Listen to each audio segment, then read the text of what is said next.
Bidadi township ವಿಚಾರದಲ್ಲಿ DK Shivakumar versus HDK.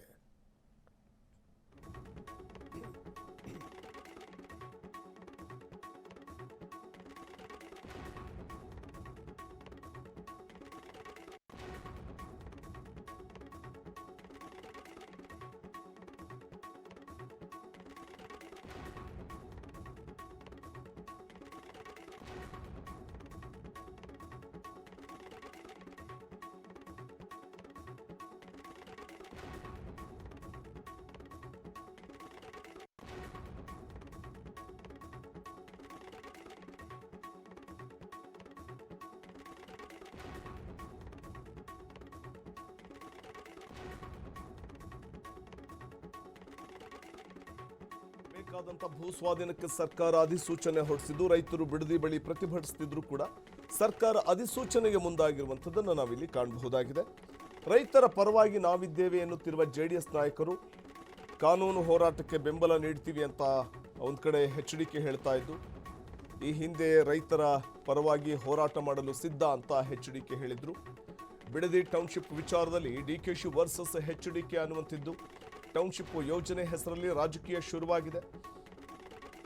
Bidadi ಟೌನ್ಶಿಪ್ಗೆ ಬೇಕಾದಂಥ ಭೂ ಸ್ವಾಧೀನಕ್ಕೆ ಸರ್ಕಾರ ಅಧಿಸೂಚನೆ ಹೊರಡಿಸಿರುವಂಥದ್ದು.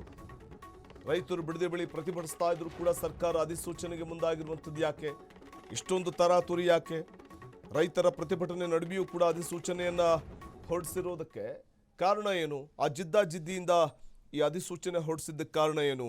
ಸ್ಥಳೀಯ ರೈತರು ತೀವ್ರವಾಗಿ ಪ್ರತಿಭಟನೆ ನಡೆಸ್ತಾ ಇದ್ರು ಕೂಡ ಡಿಕೆಶಿ ನೇತೃತ್ವದಲ್ಲಿ ಸರ್ಕಾರ ಬಿಡದಿ ಟೌನ್ಶಿಪ್ ಭೂ ಸ್ವಾಧೀನಕ್ಕೆ ಅಧಿಸೂಚನೆ ಹೊರಡಿಸುವಂಥ ಧಾವಂತವನ್ನ ತೋರಿದ್ದರ ಹಿಂದಿನ ಅಸಲಿ ಅಜೆಂಡಾ ಏನಿರಬಹುದು ಅನ್ನುವಂಥ ಪ್ರಶ್ನೆ ಸಹಜವಾಗಿ ಹುಟ್ಟು ಹಾಕ್ತಾ ಇರುವಂಥದ್ದು. ಬಿಡದಿ ಟೌನ್ಶಿಪ್ ವಿಚಾರ ಒಂದು ಕಡೆ ಕುಮಾರಸ್ವಾಮಿ ಮತ್ತು ಡಿಕೆ ಶಿವಕುಮಾರ್ ಇಬ್ಬರ ನಡುವಿನ ಜಂಗಿ ಕುಸ್ತಿಗೆ ಕಾರಣವಾಗಿದ್ದು, ಕುಮಾರಸ್ವಾಮಿ ವರ್ಸಸ್ ಡಿಕೆಶಿ ಎಂಬಂತಾಗಿದೆ. ಮೊದಲಿಗೆ ನೋಡಿ, ಟೌನ್ಶಿಪ್ ಆರಂಭಕ್ಕೆ ಅಡಿಪಾಯ ಹಾಕಿದೆ ಎಚ್ಡಿಕೆ. 2006-2007ರಲ್ಲಿ ರೈತರ ವಿರೋಧ ಮತ್ತು ವಿಪಕ್ಷಗಳ ಒತ್ತಡಕ್ಕೆ ಮಣಿದು ನೋಡಿ, ಆಗ ವಿರೋಧ ಪಕ್ಷದ ಸ್ಥಾನದಲ್ಲಿದ್ದು ಇದೇ ಕಾಂಗ್ರೆಸ್ ಪಕ್ಷ. ಈಗ ಅದೇ ಟೌನ್ಶಿಪ್ ಮಾಡೋದಕ್ಕೆ ಕೈ ಸರ್ಕಾರ ಹೊರಟಿದೆ.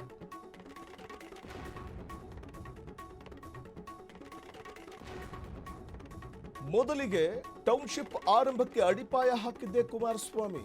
2006-2007ರಲ್ಲಿ ರೈತರ ವಿರೋಧ ಮತ್ತು ವಿಪಕ್ಷಗಳ ಒತ್ತಡಕ್ಕೆ ಮಣಿದು ವಾಪಸ್ ಪಡೆದ್ರು. ಆಗ ವಿರೋಧ ಪಕ್ಷದಲ್ಲಿ ಸ್ಥಾನ ಇದ್ದಿದ್ದು ಕಾಂಗ್ರೆಸ್ ಪಕ್ಷ, ಆಗ ವಿರೋಧ ಮಾಡಿದ್ದು ಇದೇ ಕಾಂಗ್ರೆಸ್. ಈಗ ಅದೇ ಟೌನ್ಶಿಪ್ ಮಾಡೋದಕ್ಕೆ ಈಗ ಕಾಂಗ್ರೆಸ್ ಸರ್ಕಾರ ಹೊರಟಿದೆ. ಆಗ ಬೇಡ ಅಂದವರು ಈಗ ಕಡಿಮೆ ಬೆಲೆಗೆ ಜಮೀನು ಸ್ವಾಧೀನಕ್ಕೆ ಮುಂದಾಗ್ತಾ ಇದ್ದಾರೆ. ಅವತ್ತು ಟೌನ್ಶಿಪ್ ಆರಂಭಕ್ಕೆ ಅಡಿಪಾಯ ಹಾಕಿದ್ದ ಎಚ್.ಡಿ. ಕುಮಾರಸ್ವಾಮಿ ಈಗ ವಿರೋಧ ಮಾಡ್ತಾ ಇದ್ದಾರೆ.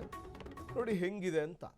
ಇಲ್ಲಿ ಹಾವು ಸಾಯಬಾರದು, ಕೋಲು ಮುರಿಬಾರದು ಅನ್ನುವಂಥ ಒಂದು ಧೋರಣೆನ ಇಲ್ಲಿ ರಾಜಕಾರಣಿಗಳದ್ದು ಅನ್ನುವಂಥ ಒಂದು ಪ್ರಶ್ನೆ ಉದ್ಭವ ಆಗ್ಬಿಡುತ್ತೆ. ನೋಡಿ, 2006ರಲ್ಲಿ ಟೌನ್ಶಿಪ್ಗೆ ಅಡಿಪಾಯ ಹಾಕಿದ್ದು ಎಚ್.ಡಿ.ಕೆ. ಆಗ ವಿರೋಧ ಮಾಡಿದ್ದು ಇದೇ ಕಾಂಗ್ರೆಸ್ ಸರ್ಕಾರ. ಆಗ ಅದನ್ನು ವಾಪಸ್ ಪಡ್ಕೋತಾರೆ. ಅಡಿಪಾಯ ಹಾಕಿದಂತಹ ಅವರು ಒತ್ತಡಕ್ಕೆ ಮಣಿದು ವಾಪಸ್ ಪಡ್ಕೋತಾರೆ ಕುಮಾರಸ್ವಾಮಿ. ಆಗ ವಿರೋಧ ಮಾಡಿದ್ದು ಕುಮಾರಸ್ವಾಮಿಯವರ ನಡೆಗೆ ಖಂಡನೆ ವ್ಯಕ್ತಪಡಿಸಿದ್ದು ವಿರೋಧ ಮಾಡಿದ್ದು ಇದೇ ಕಾಂಗ್ರೆಸ್. ಈಗ ಅಧಿಕಾರಕ್ಕೆ ಬರ್ತಿದ್ದಾಗೆ ಇದೇ ಕಾಂಗ್ರೆಸ್ ಬಿಡದಿ ಟೌನ್ಶಿಪ್ಗೆ ಅಡಿಪಾಯ ಹಾಕ್ಲಿಕ್ಕೆ ಮುಂದಾಗಿದೆ. ಆಗ ಅಡಿಪಾಯ ಹಾಕ್ಲಿಕ್ಕೆ ಮುಂದಾದಂಥ ಕುಮಾರಸ್ವಾಮಿ ವಿರೋಧ ಮಾಡಿದ್ರು, ವಿರೋಧ ಪಕ್ಷದವರು ಅನ್ನುವಂಥ ಕಾರಣಕ್ಕೆ ವಾಪಸ್ ಪಡ್ಕೊಂಡಿರ್ತಾರೆ. ಈಗ ಅವರೇ ವಿರೋಧ ಮಾಡ್ತಿದ್ದಾರೆ. ಅವತ್ತು ವಿರೋಧ ಮಾಡಿದವರು ಈಗ ಬಿಡದಿ ಟೌನ್ಶಿಪ್ಗೆ ಅಡಿಗಲ ಹಾಕ್ಲಿಕ್ಕೆ ಹೊರಟಿದ್ದಾರೆ. ಅಂದರೆ ನಾವು ಇಲ್ಲಿ ಸ್ಪಷ್ಟವಾಗಿ ಕಾಣಬಹುದಾಗಿದೆ, ಇದು ಅಧಿಕಾರ ರಾಜಕಾರಣದ ಒಂದು ಭಾಗನ ಇದು ಅಂತ.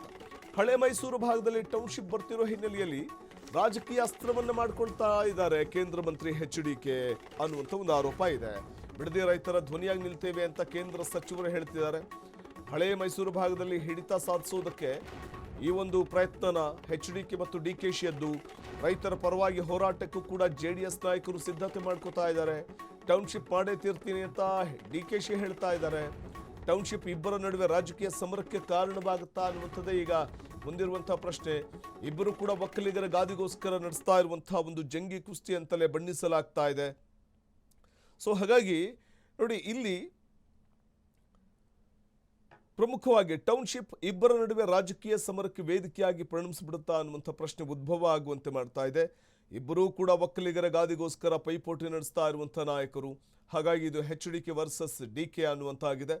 ಸೊ ಮೊದಲಿಗೆ ಟೌನ್ಶಿಪ್ ಆರಂಭಕ್ಕೆ ಅಡಿಪಾಯ ಹಾಕಿದ್ದು ಕುಮಾರಸ್ವಾಮಿ ಅನ್ನುವಂಥದ್ದನ್ನು ನಾವು ಮರಿಬಾರದು. 2006-7ರಲ್ಲಿ ಟೌನ್ಶಿಪ್ ಆರಂಭಕ್ಕೆ ಅಡಿಪಾಯ ಇದೇ ಕುಮಾರಸ್ವಾಮಿ ಹಾಕ್ತಾರೆ.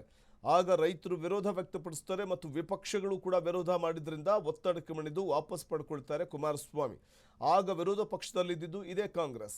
ಅವತ್ತು ವಿರೋಧ ಮಾಡಿದಂಥ ಕಾಂಗ್ರೆಸ್ ಇವತ್ತು ಬಿಡದಿ ಟೌನ್ಶಿಪ್ ಆರಂಭಕ್ಕೆ ಅಡಿಪಾಯ ಹಾಕಲಿಕ್ಕೆ ಹೊರಟಿದೆ. ಇದಕ್ಕೆ ಕುಮಾರಸ್ವಾಮಿ ವಿರೋಧ ಮಾಡ್ತಾ ಇದ್ದಾರೆ. ಇದು ಹೆಂಗಿದೆ ಅಂತಂದ್ರೆ, ಅಂದು ವಿರೋಧಿಸಿದ್ದ ಕಾಂಗ್ರೆಸ್ ಇವತ್ತು ಜಾರಿಗೆ ಹಠ ಹಿಡಿದಿರುವಂಥದ್ದು. ಇದೆಲ್ಲವೂ ಕೂಡ ನಾವು ನೋಡ್ತಾ ಹೋದ್ರೆ ಕೇವಲ ಅಧಿಕಾರ ರಾಜಕಾರಣದ ಭಾಗ ಇರಬಹುದು ಅನ್ನುವಂಥ ವಿಶ್ಲೇಷಣೆಗಳು ಕೂಡ ಆಗ್ತಾ ಇದೆ.